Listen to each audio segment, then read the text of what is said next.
Well, there's some specific things people can do, and depending on your portfolio, but let's face it, inflation is higher than we all want it to be, right? Everybody's buying now, not worrying about later. So the January CPI report coming out on Thursday is a big deal. The market's going to watch that very, very closely. And whether it's under the estimates or over the estimates, the point is it's still going to be somewhere around 7%. And so, yeah, the Fed's behind the curve here, and they've painted themselves into a corner. And interest rates, I think, are going up. We've already seen that just in today alone, but in the last 2 months, they've gone up. And so I think that's continuing. I think we will see the yield go above 2 here and continue. Yeah. And so what they can do is look for companies that can pass along some of this, if you will, this inflation. Look for companies that also have high cash flow, great profit margins, or in an area of the market that's going to do well. You guys just talked a lot about GM, and let's just talk about Ford. So Ford's a solid management company.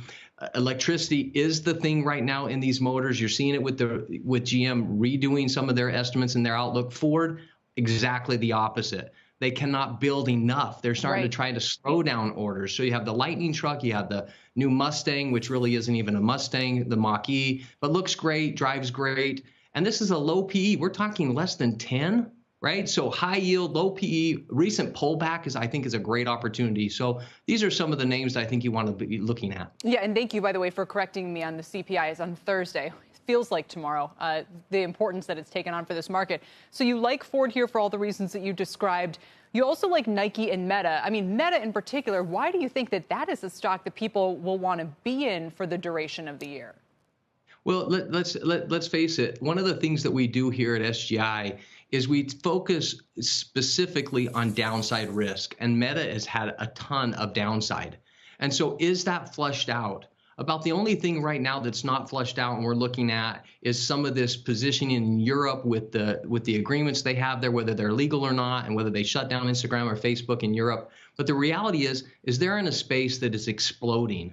This metaverse. They're changing their ticker symbol later this year from FB to Meta, and they're all in on this, spending up $3.3 billion of this growth. I think these pullbacks is a great opportunity to build your position.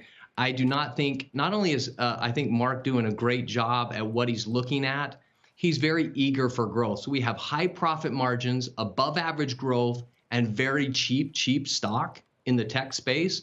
I think this is a really good opportunity to build positions here. I think you're going to see both retail and institutional buyers. And let's face it, at Christmas time, the Oculus virtual goggles were the hit.